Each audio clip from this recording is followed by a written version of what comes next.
daily action that constitute the process. And so one of the reasons why this particular quote resonates with me so much is that equity is a journey.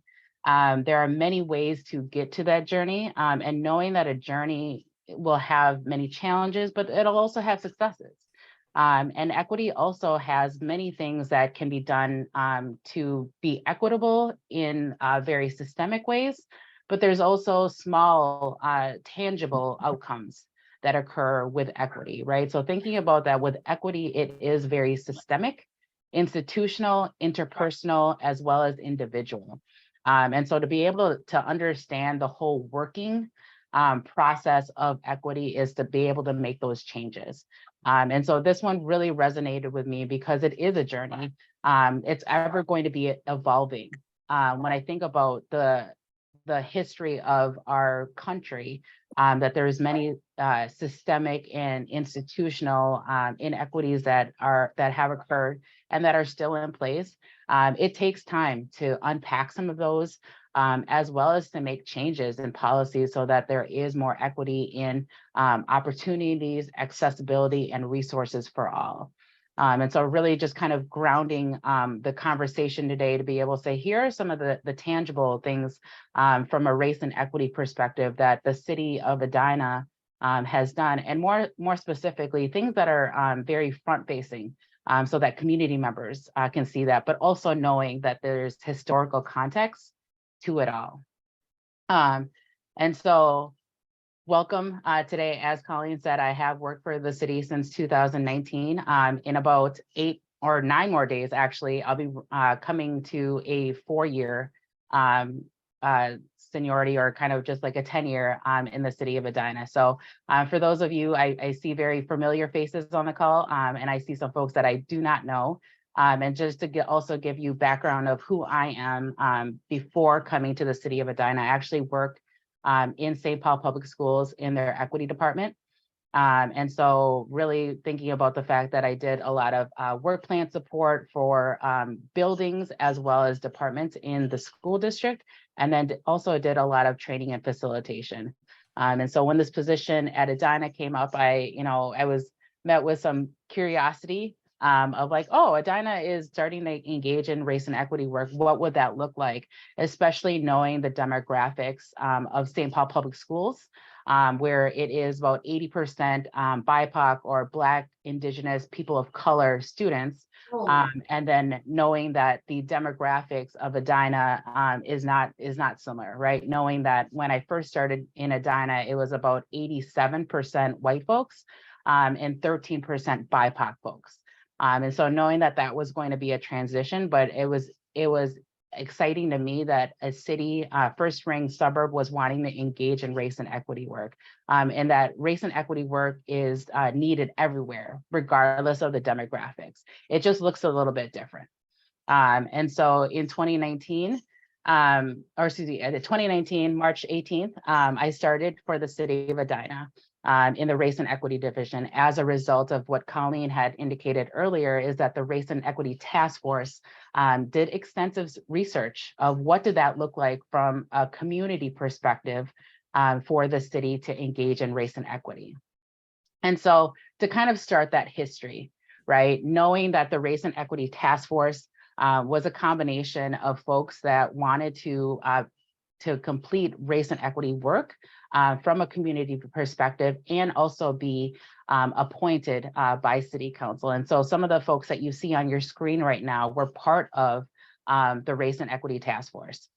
Community members, we have community members that wanted to get their perspective, as well as get other perspectives of what does race look like in the city of Edina, as well as what does equity look like, and what are some tangible changes that can occur. And going back to that quote by Dr. Dugan, is that it's a journey, right? To be able to know that there's going to be some bigger things that can be done, as well as smaller immediate things that can be done to be able to close disparity gaps in equity. And so what you're seeing in front of you right now is is kind of just like the appointments, right, of how the folks were looking at getting perspective of race and equity in this city. So you'll see that there are three, the task force had 3 different working groups to be able to take a look at what are the services from the city perspective doing and working with community members.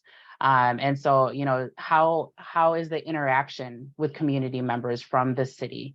What does the city facility feel like? Are there things that can be done so that there is more equitable opportunities for people to engage or participate in city facilities? It could range from, is there a need for translation or interpretation services? As the demographics of Edina are also changing too. And then also taking a look at institutions. Institutions is really looking at what are some of the policies and processes in place that the city has. Also knowing that the city is a statutory city. And so a lot of their statutes come from the state of Minnesota. And so they align with that as far as the processes. And so to be able to kind of really look at this particular graph that you see, it is a combination of staff members that were also part of the Race and Equity Task Force, as well as community members. So really kind of that's from the start off point with the Race and Equity, it's a collaboration between community members and staff members. And you'll also notice that we had former council member Staunton was part of the task force as well, or for part of the GARE team. And GARE is the Government Alliance on Racial Equity. And so they're the folks that kind of started that process and learning kind of what does it mean for a municipality or a government to do race and equity work and provide those foundational pieces. And so with the support of GARE, some of the trainings that they went ahead and that collaboration, the task force went ahead and provided listening sessions for community members and was able to intake a lot of those that feedback for that. And they provided, as Colleen said, 21 recommendations. I can tell you that with those 21 recommendations, they actually morphed into 59 work plans, right? So to be able to say some of those recommendations were larger in size. And so Scott Neal, or after the recommendations were provided to City Council in late 2018, Scott Neal, City Manager Scott Neal, went ahead and contacted staff members that in different departments and divisions, saying, what does this work really look like? And so some of that work that stemmed from the 21 recommendations were kind of split into smaller portions, which then created the 59 recommendations that were actually on the implementation plan.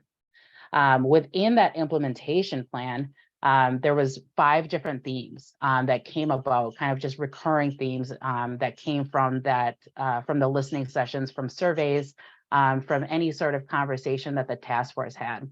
And within that task force, or the recommendations, they had those 5 different themes, which is accountability, what Colleen talked about as far as having a person that would help support and provide guidance, as well as that accountability piece and check-ins with staff of saying, what does this work look like to you? How to be able to move race and equity work. And then also really thinking about data collection. I know that there definitely has been a need in order to be able to say, what are the tangible impacts of race and equity in the city? And that's definitely something that I'm looking forward to. I've already started some of that compilation to be able to provide that to internal staff to say, what can we do? The next theme is that cities and facilities services. So how are we interacting? How are we welcoming? How are we being accessible to community members through a race and equity lens? And I also want to preface that when I say race and equity, race is first that primary piece. When I walk into the space, people can recognize for the most part that I'm Asian. So that's kind of that first piece, and why race is kind of that, why race is listed first is because we as a society should be able to have conversations about race and the impacts of a person's racial identity. That equity piece that's listed is really an umbrella, because there are many different inequities that occur from a person's identity. Some of those things that we may not be able to see at the very primary, but it should be also included in the conversation.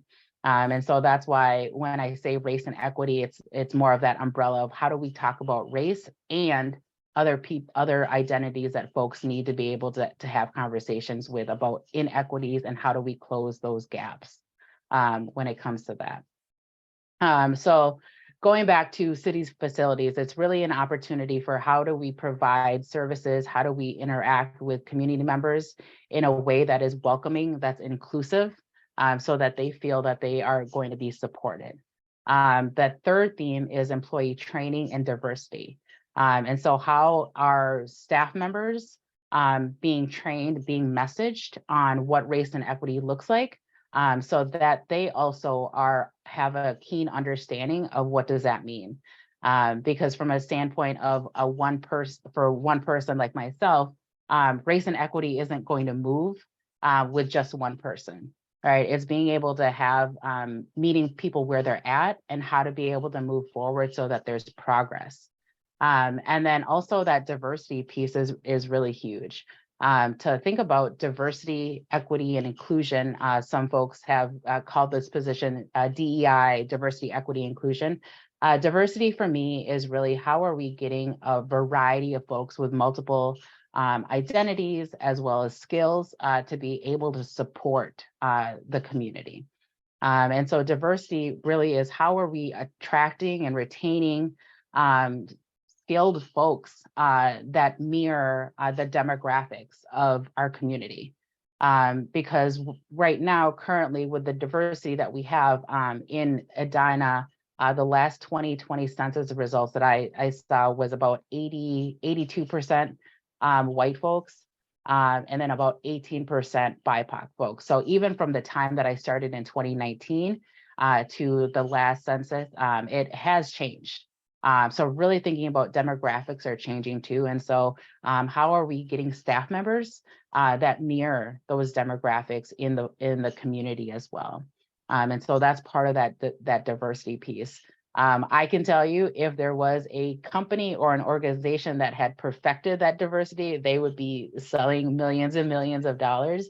But that's an ongoing process because every organization, every business, every community looks different. And so really that diversity piece is ever evolving. The next one under that theme is that development and enforcement of policies. So really how are city policies, processes set up in a way that they may create barriers, or how are we making policies and processes more inclusive for folks, knowing that people have many different abilities, language needs, support needs, to be able to say, this is going to be accessible for us, accessible for you all as community members as well. And that development and enforcement of policies can range from how do we, what is the process when we have, an angry community member, to what does it look like for affordable housing or some ordinances that are happening even within the city or development. So it's a broad range, right? And then that last theme is really community engagement and communication. So how are we communicating with community members so that they are feeling welcomed, so that they get the information or resources that they need. And so within community engagement and communication, that's a broad range as well. It can range from how are folks from boards and commissions being attracted so that they want to apply for boards and commissions, and how do we also think about the diversity within boards and commissions? How are we ensuring that, if we have a publication that is being sent out to the community, that the language needs are being met? So again, with all of these work plan themes, they have a wide range of things that can be completed. Again, whether it's a very long-term goal or it could be short-term goals. But I think with all of these themes, they work hand in hand. And so before I continue, I just want to pause. Are there any questions that folks may have as I've gone through the first couple of slides?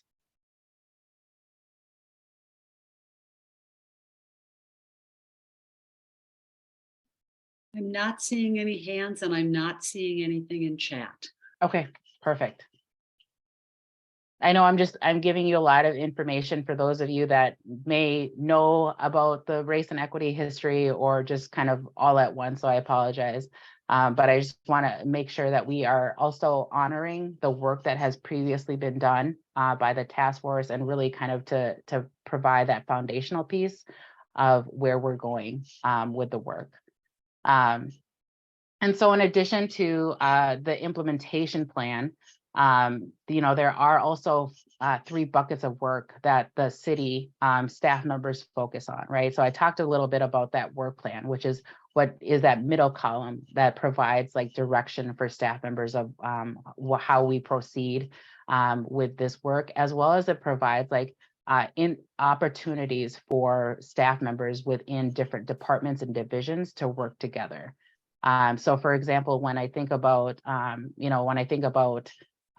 communication or community engagement, how are we ensuring that we're not just working in silos with like community engagement, right? It's not saying we're going to just get the information out to community members to apply for boards and commission, but where are there opportunities for us to think about, are there particular barriers that a person may not be applying for a boards and commission?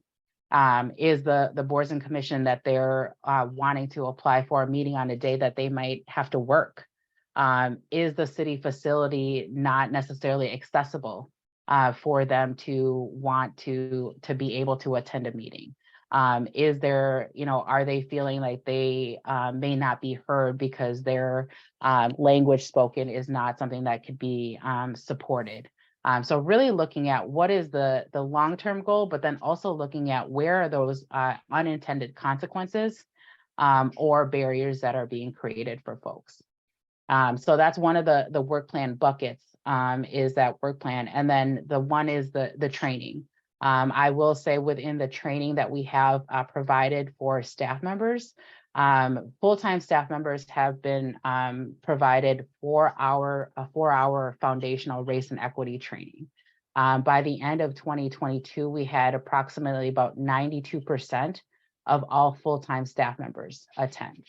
And so to be able to say that, that provides the messaging, that provides opportunities even for staff members to get to know each other. Because it was open to all staff members, that kind of whatever was fit within their schedule. And it was great to see from my perspective, because there were some staff members that didn't even know each other, like, oh, you work in this department, right? So really thinking about that equity piece is that also that collaboration within different departments to say, hey, this is something that comes up for me through race and equity, or even just, through a lens of my specialization in the department I'm at. So that collaboration piece is really huge. And that training is also giving tools and resources to folks. In 2023, we are also planning to have an onboarding training for folks as well for seasonal part-time staff. So really thinking about that part-time seasonal staff are really those that are frontline service employees. They're the folks that you will see at the aquatic center. Those are the folks that you will see at, at a facility. And so how do we also provide them onboarding to be able to say, here are some of the things that the city provides that they may not know of, right? Some of the things that the city provides is language line. Each staff member goes through a very brief training of how to be able to use a language line. And that also is connected to our limited English proficiency policy, or LEP, you might have heard. And so how do we ensure that we're able to effectively communicate with folks that need translation services or interpreter services? And so we go through that process with them too, as well as even being able to provide opportunities or more information that we have scholarship opportunities for those that may need financial assistance through Parks and Rec programs that we have within the city. So that's part of that training bucket, right? To be able to say, this is common language. Here are things that you should know about that the city offers through a race and equity perspective. And then the last work bucket that we have is engagement. And so it provides opportunities, whether it is staff members or community members, to be part of and to be engaged in the city's values and visions of what a welcoming and inclusive Edina looks like. It also provides opportunities to be able to build relationships with folks. As I said earlier, there are many familiar faces that I've had opportunities to talk with and work with in the community through a race and equity lens. And so that's part of that as well. And then being able to say your perspective or your experiences look different than mine, but how do we work together to be able to move that needle through a race and equity lens? And so that's kind of the three work buckets that we have. I do see that there is 2 questions. And so the question that is in the chat is what portion of seasonal staff are high school students or college students? So I don't have a percentage that says this is what the staff is, but a large portion of that I will estimate I would probably say about like 90% of part-time seasonal staff are high school students or college students that are returning back for the summer. That is, generally for the summer, spring. For part-time seasonal staff in the winter, those staff members are generally going to be high school students more so than college students. So thank you for that question. Again, if you have additional questions, please feel free to raise your hand or drop those in the chat. Before I go on, are there folks that have any additional questions? No? Okay. So I really did a lot of front loading of as far as like the things that kind of are going into the race and equity plan. I do want to talk a little bit about, with the implementation plan itself, a lot of those 59 items have been completed or are nearing completion. And so how do we start to really think about operationalizing the work? And when I say operationalizing is that departments and divisions are actually creating their own work plans. Something that they're used to, right? So for example, if in public works, they are the experts in plowing, they are the experts in streets. And so how to be able to really infuse race and equity in their work plan and to say, let's take a look at it from a different perspective. And I can tell you that I've had opportunities to have conversations with the public works director and say, when you think about snow plowing, I know that the city of Edina is heavily rated #1 and continues to be rated #1, but how do we really think about it through a race and equity lens, right? And still maintain the high quality of service that the city has had for several years. And really starting to take a look at the demographics or even the data that we have within the city. And through that race and equity lens, it's saying, are there more areas that have a higher need for services more immediately? Are there, multi-housing units that need the streets to be plowed more quickly because they need to have better access to transit, better access to be able to navigate from work, and really thinking about what does that mean for those folks that live in those multi-housing units. Looking at their age, is there, that immediate need to ensure that there's safety in that plowing more immediately, as well as even taking a look at it from a sustainable standpoint as well, right? Looking at what are some of the salt needs, what does the salting look like? So to be able to infuse not only race and equity, also looking at the demographics and the potential needs for community members, as well as other, values within the city, right? So sustainability, what does that mean for health?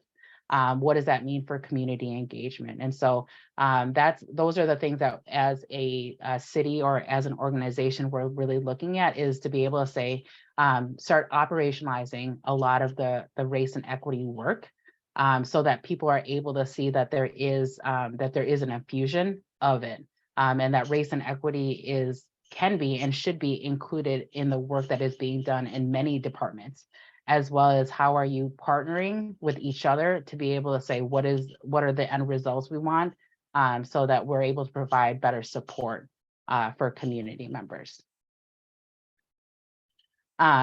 And so really, to think about the implementation plan, or even just the race and equity plan is what it's called now.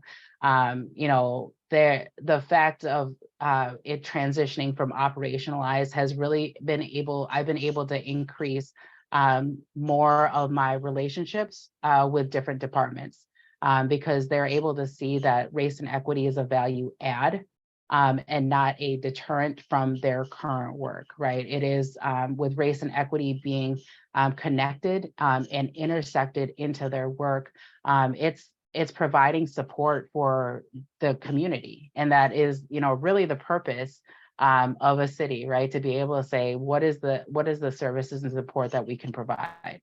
And so really, I feel like from this year as well as last year, that those operationalized work plan items are going to continue to get stronger, so that they're able to say, when we think that this has race and equity intersections, or it's infused with race and equity, for staff members to really say, what are those tangible outcomes, so that they're moving. And with that partnership, it provides more opportunities for staff members in those departments and divisions to really grow in their race and equity development.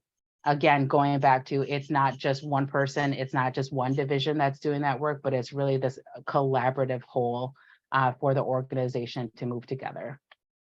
So Heidi, there's another question in chat that moves us from that higher level of principle back to the practical and timely, which is, does the plowing consideration also include sidewalks?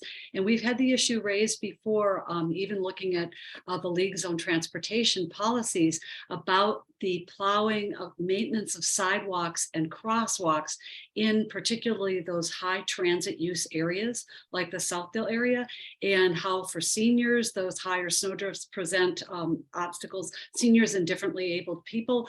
But so the question in chat was about maintenance of sidewalks, but again, it relates to questions we've had in the past. Yeah, and it really does. And I think that's Hilda that had asked that question. So thank you for that. Yeah, I mean, those are part of the conversations, within the Public Works Department, of like, not only is it the plowing of the streets, but it also includes the sidewalks and how to be able to provide, those different services, and to be able to say through that lens of race and equity, what are the potential benefits, right? To be able to increase or to think about sidewalk plowing in a different way. So I've started to have those conversations with the Public Works Department. Colleen, I see your hand. Oh, your audio. I wonder if you have thought about sharing the changes that have been made, like, plowing more around high-rise areas and so forth, with the public, because, and kind of lacing in the equity piece of it, whether it's race and equity or something else. But I think it would be helpful for residents of the community to hear some of the things that have been done and the impact that has, or the impact that the race and equity group has done to impact that. Have you done that? Have you shared that information with that lens?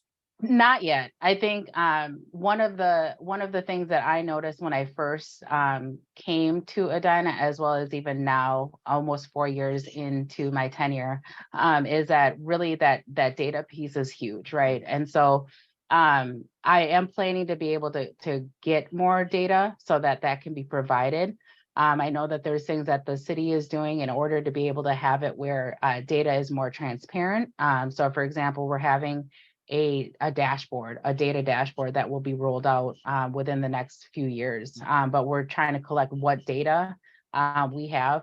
I fortunately was able to hire a data analyst intern to take a look at that as well. And so really saying, where are there data points that we can really say that there has been impact in race and equity? And so that is going to be a movement forward for that. In addition to even looking at some of that snow plowing, we are continuing to look at where are pockets that we need to focus on.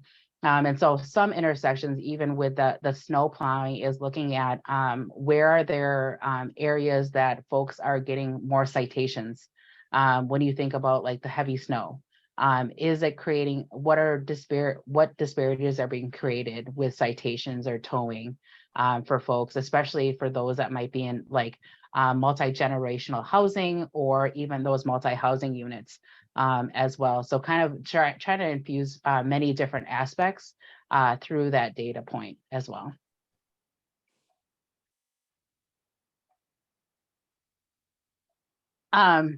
So, just that's, really on the in the works as far as from a staff perspective, right? Of to be able to start to operationalize all those things.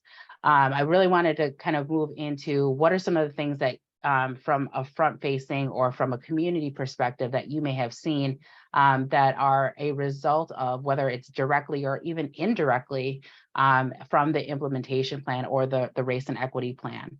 And so again, knowing that there are some folks that I have been in contact with, that there are going to be some things that you might have seen. And then please feel free to ask any questions that you have. And so really, one of the highlights with the plan itself is the Yancey Park, right? The Human Rights and Relations Commission, as well as the Parks and Recreation Commission work together collaboratively to really research where are what public facility in the Grandview area should be named after BC and Ellen Yancey. And this actually appeared on the implementation plan.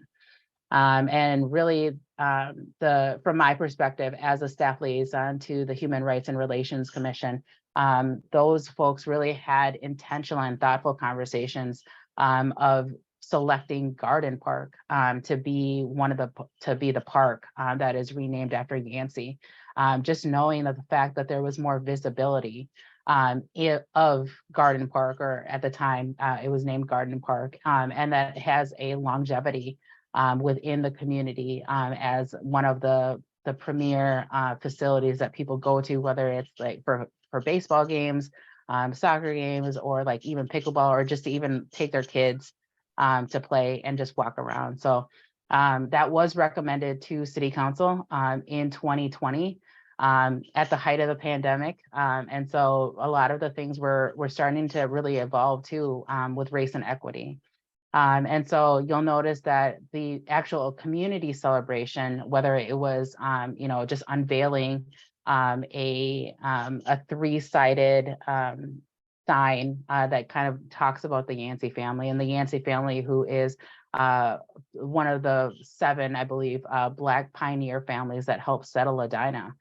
So to be able to have that context and that history of, that Edina was helped settle by Black folks, and to be able to have that where people are like, oh, the Yancey family, right? And really thinking about the thoughtfulness in the name of that. And so those are kind of the things that you may see as community members, that is work being done. But with that work, in order for that particular project or that work plan item to even come about, staff members actually had to do a lot of extensive work prior to the Yancey name even being on a sign. And so part of that even comes from the discriminatory covenants and the Just Deeds program.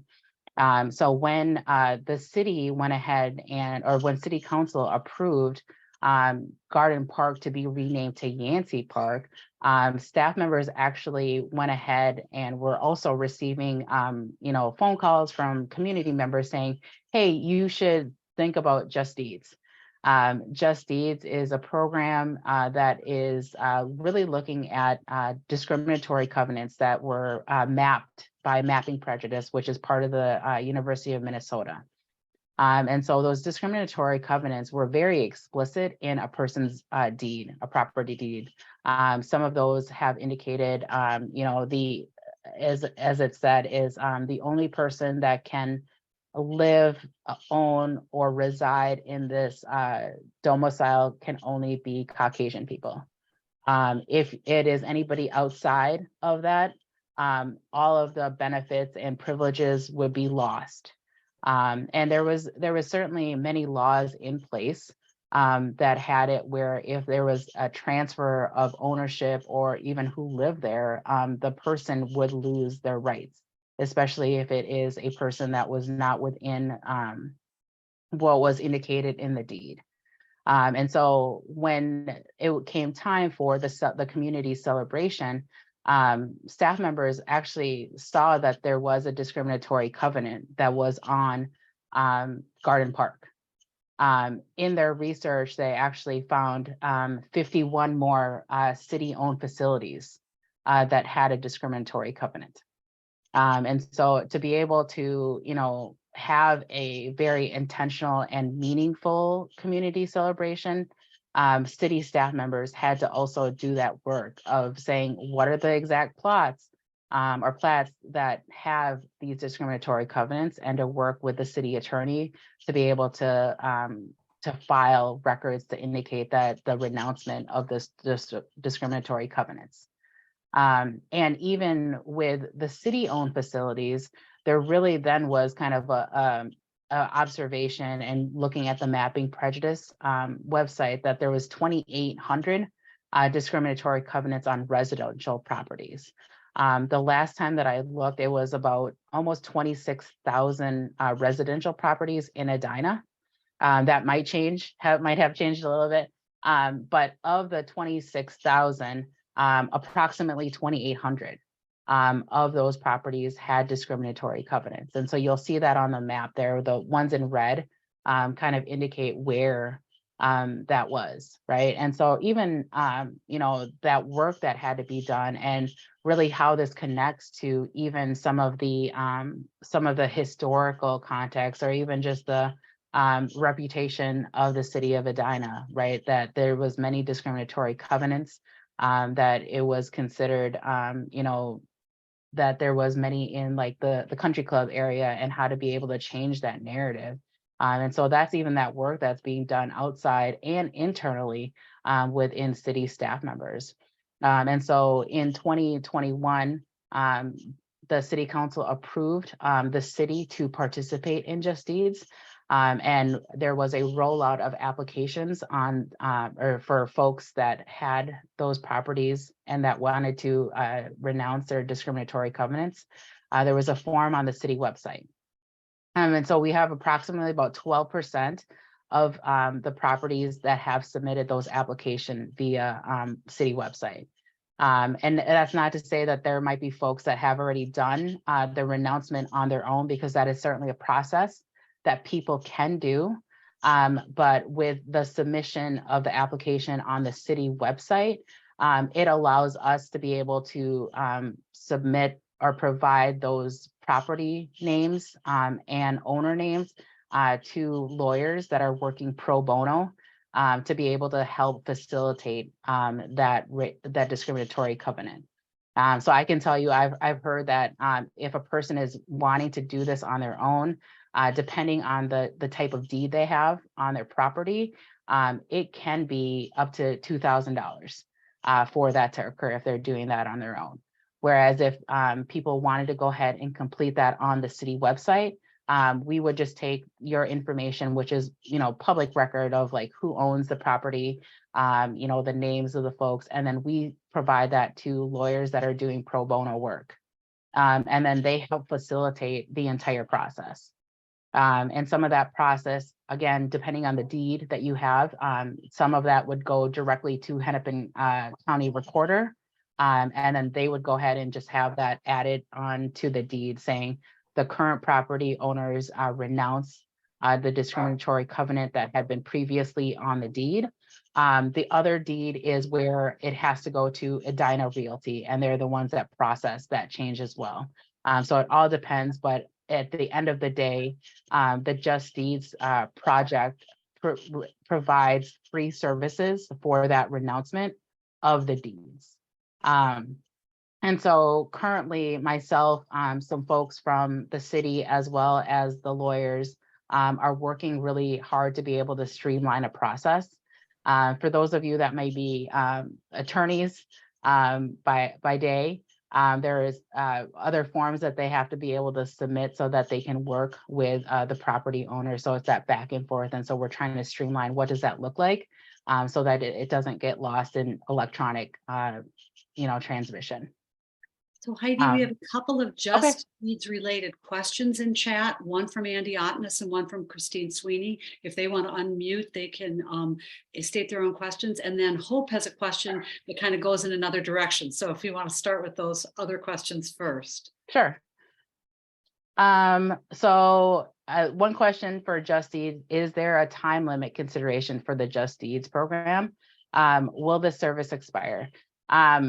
From my perspective, I don't think it will expire because there are many different municipalities that are starting to engage in the program. Even from what I've heard is that there's cities in Wisconsin that are starting to also do Just Deeds, right? So I think it's starting to pick up momentum for that. And there are many attorneys that are engaged in this work as well.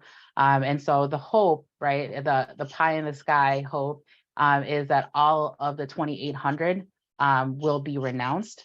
And so that's why it's important from a city perspective that we're able to help facilitate that so we can see, where is the work, where is the messaging that we need to have so that we can get in contact with those property owners that still have a discriminatory covenant. I will say with the Mapping Prejudice project, they do not update their systems when a discriminatory covenant has been renounced. And so that's why the city or the city of Edina wants to be part of that process so we can start to indicate here are the remaining properties that we need to contact. Here are the folks that have already gone through that process. So I hope that answers your question. The second question that I see, and I did just see a third one as well. Can you state the number of properties in the city with racial covenants? Or can you state the percentage of properties in the city with racial covenants? So I would say probably a little over 10% that have those discriminatory covenants. And then also to provide more information with discriminatory covenants, it was not just limited to racial discriminatory covenants. It was also ethnicity as well as religion as well. So really thinking about that with the inception of those deeds, it was a wide variety of folks, and that was also built on bias and discrimination. And so how to really unpack some of those, because discriminatory covenants in Minnesota actually started appearing in 1910. And so through the Fair Housing Act and another, I think it was like in the 1960s where the Fair Housing Act indicated that that discriminatory covenants were illegal and no longer enforceable. There's still that small chunk of time that folks are still trying to undo the meaning and the bias that was attached to those discriminatory covenants.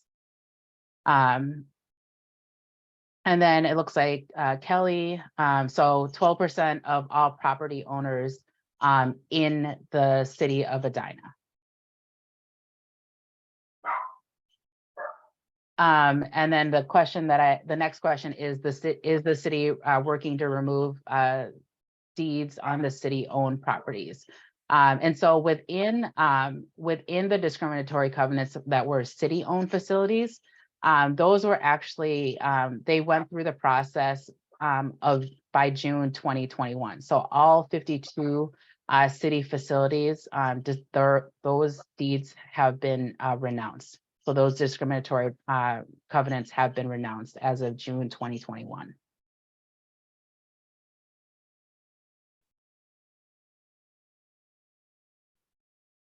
That's a really great question, Arnie. Are there areas where the city is not making progress or there is not full support of the initiatives in the community? And there are definitely pockets of it. From my perspective, when I think about race and equity work, I also want to work with those folks that want to be able to move the work forward. In my experience, the folks that are hesitant, that are challenging, or that are explicitly against the work, I don't have time is basically what it is, right?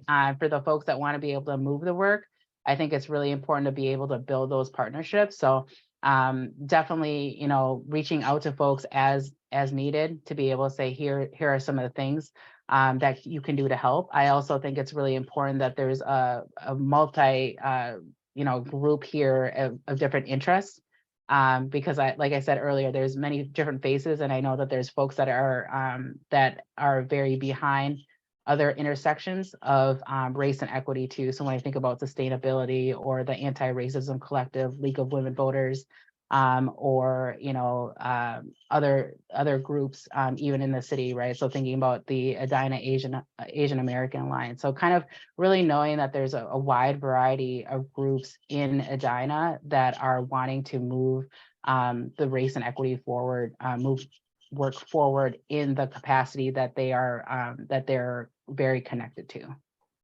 So I appreciate that. And then I want to circle back to Hope's question here, talking about the Edina Values Viewfinder, and the purpose is to determine how funding can be allocated in ways that consider community well-being related to race equity, health, sustainability, and community engagement.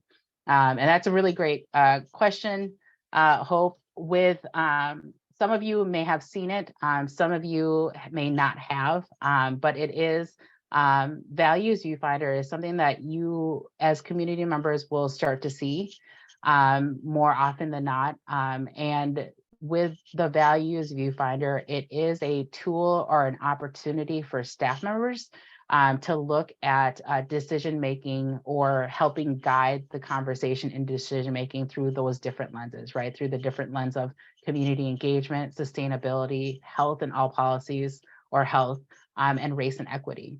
And so we have a visual that I don't have with me yet, but it's if the four circles of all of these lenses come together, they overlap, but they meet in the middle. And the middle is what we consider community well-being, right? So thinking about the fact that with any decision that all of these four values or four disciplines are considered in that, and knowing that there is not going to be a perfect decision, that there are certainly going to be trade-offs, but what are those trade-offs? What are those impacts that can occur if one consideration is not met? For example, the Values Viewfinder team, which is comprised of myself, MJ Lehman, Jeff Brown from Public Health, and Grace Hancock from Sustainability. We have been working with the Community Health and Safety Station project to really take a look at what are some of the needs from the fire medic perspective. What are the needs from staff members that would be housed in that facility? What are the needs that community members want? And then how do we kind of combine it together so that there is a facility that allows fire medics or the fire department to be able to do their work to support community members, but also having it a place where community members feel welcomed, that they're able to go ahead and come together. And whether it's for meetings or just to be able to build stronger relationships with staff members. And so, there I believe has been two memos or staff recommendations to City Council where we have used the values viewfinder. And it has been slowly rolled out to staff members as well. And I say slowly rolled out because there's only 4 of us to be able to roll it out to an entire staff. But just being able to provide training of what does this look like, how can this tool be used, and creating resources so that staff members can, use that effectively when there is a decision making. And so that decision making is also internal decision making. So if there's things that we as a staff have to consider if we're implementing a new training, or if there is new systems that we have to consider. What are some of the things that internally, and then from an external or community perspective, it's, fire state, the community health station. It could also be, what are some of the things that we need to consider for ordinances. So really it's a multifaceted tool that the Values Viewfinder team wants to incorporate. And I think that's all the questions that I saw. Okay. So really knowing that there is, there's many working things, from a community perspective that you may not fully see that is happening within race and equity, but just know that it's there. And again, it is a journey, right? Knowing that there are some folks that may not have had a lot of experience with race and equity. And so just how do we bring them along in that? And then there are many staff members and community members that are that know race and equity that want to learn. And so it's trying to make sure that there is continuous movement in that work. I do have a couple more slides here. So I wanted to also highlight two other things here, the days of significance. So some of you may have seen this in social media postings, or even some of the times if you've driven by a city hall or even fire station 1. And so the days of significance in partnership with communications is really what are some of the ways that we can be more intentional as a city to recognize the many different racial, cultural, and religious diversity that is in Edina. Because when you think about when I think about just the ever-changing demographics, there are things that people want as far as like even acknowledgement or just recognition as a person's individuality, or even just the things that mean the most to them. And so the days of significance was actually approved by City Council in 2020. And so it's just taking a look at what are some of the days or months that the city should be highlighting and acknowledging. And so some of those for this month is Women's History Month. For yesterday, it was International Women's Day. And so just being able to incorporate those holidays as well as acknowledgements of who is in the community. And so we have what you see listed here are the different ways that you might see those particular acknowledgements. It could be, through a social media post. I know that communications has been working really hard to be able to acknowledge those, and even looking at some of the postings that we had last year. Where it was a Native American Heritage Month, and just being able to highlight some of the community members who are of Indigenous descent, and to be able to say, here are some of the things that they have done, whether it was in Edina or even in, in different cities, to be able to say that these are contributions and these are the people that are part of the community. And so just to be able to acknowledge it, I think it is huge because it is a recognition of people that live in Edina. And then with the days of significance, it is reviewed every year. It is not a static list.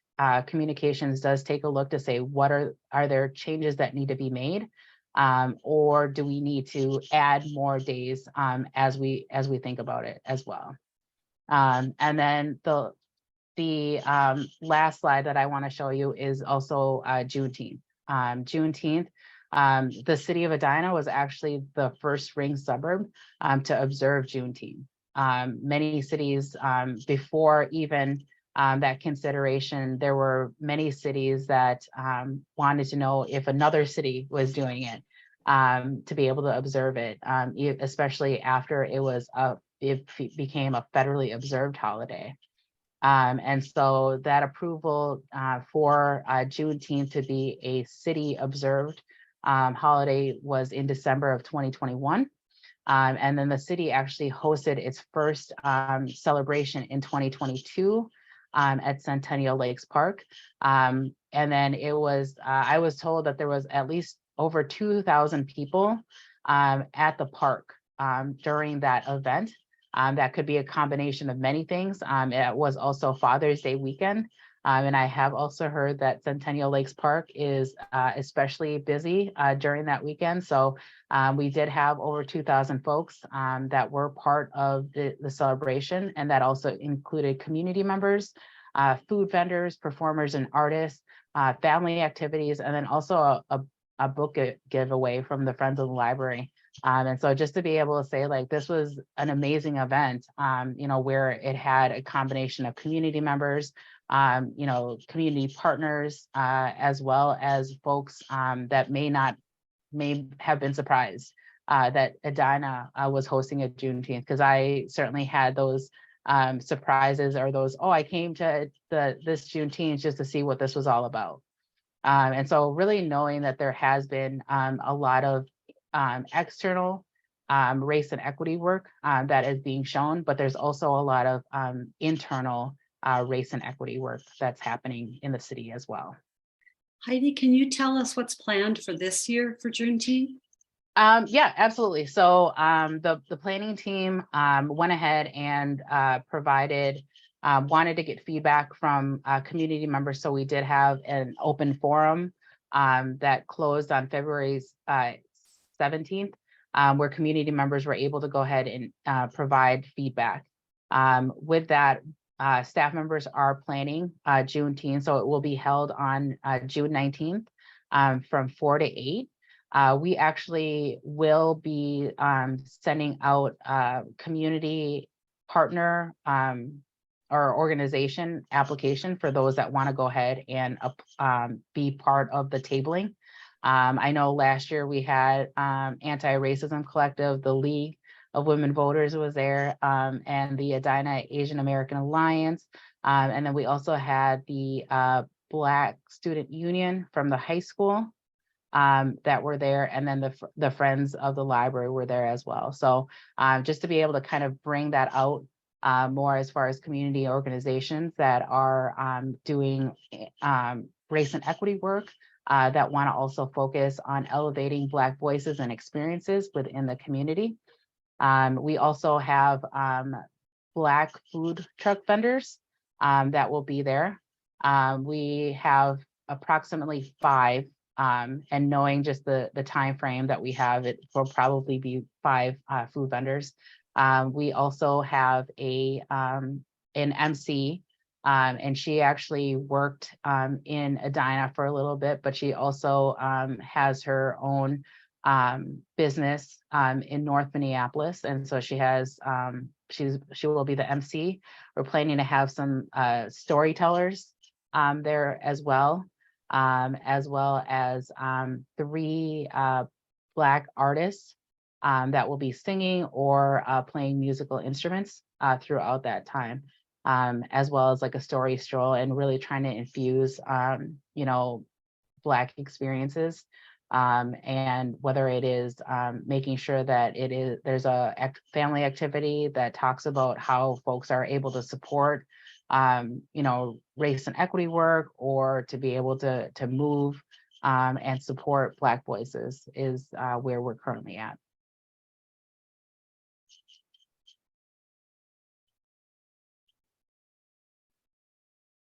And then that is where I've ended. So if there's any questions or things that you want to say, I'm certainly open.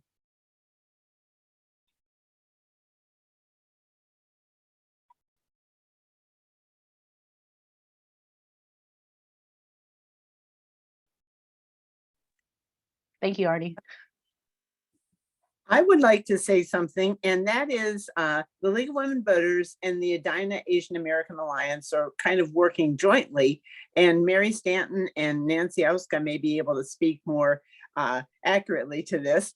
But we had a call the other day with a group in St. Paul.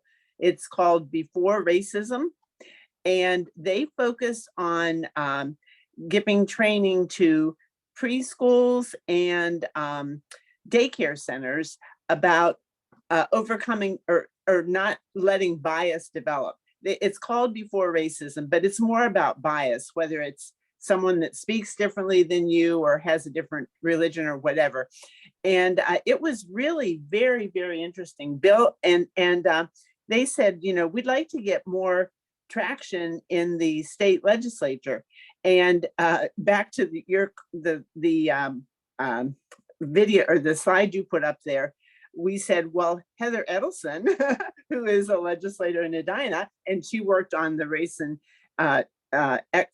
equity stuff. I said, she may be interested. So I introduced Bill Serluga and Heather, and hopefully they'll get together and do some things on that. This organization works to make 1 to 5 year olds, and I don't have this in the top of my head, maybe Nancy or Mary does, but to work with 1 to 5 year olds so that they don't develop biases, because you're not born with them, but they develop early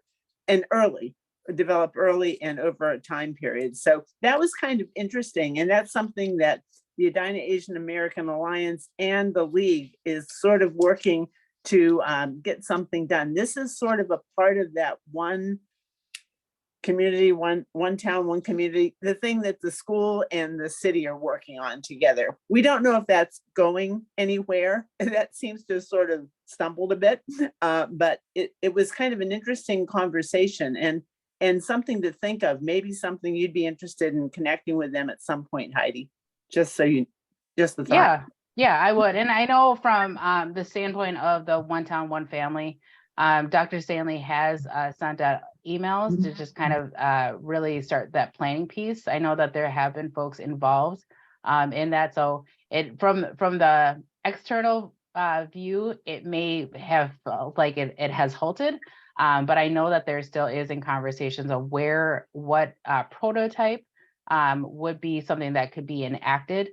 And then what does that planning really look like, and that joint venture with the city as well as the school district. So those are still definitely in the works. Yeah, one, for those that don't know, there were 10 prototypes developed back in November. And since then, I saw something, is anyone interested in working on doing this? And that probably was 2 months ago, at least. If you're interested, just let us know. And so I put my name in and have not heard one word, nothing. We received your interest or anything else. So I think it's sort of stuck, unfortunately. Unfortunately, I'm glad people are still working on it though. Yeah.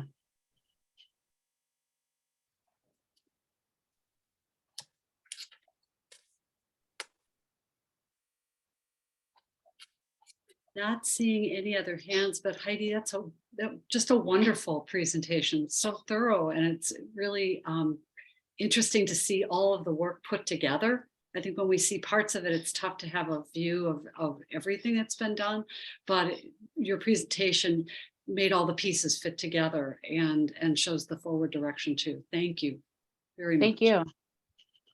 Thank you. And if anybody ever has any questions or anything like that, you know, I am certainly available via phone or via email as well. And I can drop my email address in the chat so that if you need to get a hold of me, I certainly am accessible. And I appreciate Carolyn and Mary's comments as well. So I appreciate you all. In parting comments to us, do you have any charges to us as members of the community on what we can do? So much of what you've talked about is what's being done at the city level, of course. And it sounds like it's almost like the duck. where you're seeing you see what we see as members of the public. And from what you've presented today, it's obvious that there's so much more than we can see. But as members of the community going forward, what's your charge to us? I think it's really the charge that I ask is that whatever you are most interested or passionate about, how to be able to infuse a race and equity lens to it. And with that race and equity lens, it's not just your sole perspective, right? How are you able to work collaboratively with other folks? Because when it comes to race and equity, it will not just be completed by one person, it will be completed by many different people. And in order to be able to break down and create like equity pieces or equity work, it has to be seen from multiple perspectives. It also has to be able to say, what is that value add when it comes to race and equity? So I'm looking quickly at Hilda here, but I know that in my time, even with race and equity, I've had opportunities to work with Grace Hancock through sustainability because there is so much intersection, right? And so when you find something that you're passionate about, how can you start to infuse race and equity into that? Or from Hope, right? Affordable housing. So to be able to really think about it in that lens of a wider spectrum in the work that you're doing. Because it also, with race and equity, from my perspective, it is supporting people. And people, there's a wide variety of people's experiences and needs. And so to be able to infuse race and equity when we are doing something for community members and with community members. So to be able to say with and for at the same time, right? Because we're not also just doing things for folks and not asking what they need, but saying what that with part is saying, what do you need? And here are some of the things that we can do to support it. And also having that understanding of what that historical context has previously been to make those changes. So that's really my charge is, what are you passionate about and how do you start to infuse race and equity into that work? Because it's going to have that bigger momentum for those outcomes that you want in that area of focus that you're passionate about.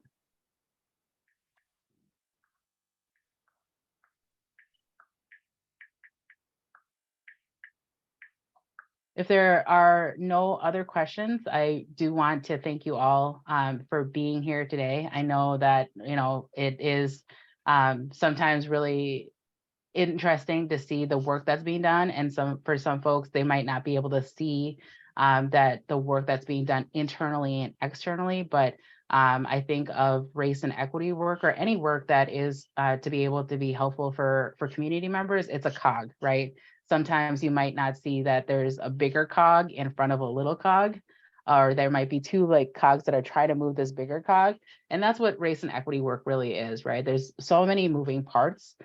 And some folks may only think about that little cog, which is that race and equity, and think about that bigger cog needs to move forward. But if there is not that support of that little cog, that big cog isn't moving, right? So thinking about it in that aspect is that there is so many moving parts with race and equity. So I appreciate your time. I know all of you have many things that you could be doing, but I appreciate you coming and listening to the work that's being done in the city. Thank you, Heidi. Thank you very much. Great. Thank you. Thank you. Thank you. Thanks. Bye-bye. We hope to see you all at the ERA presentation next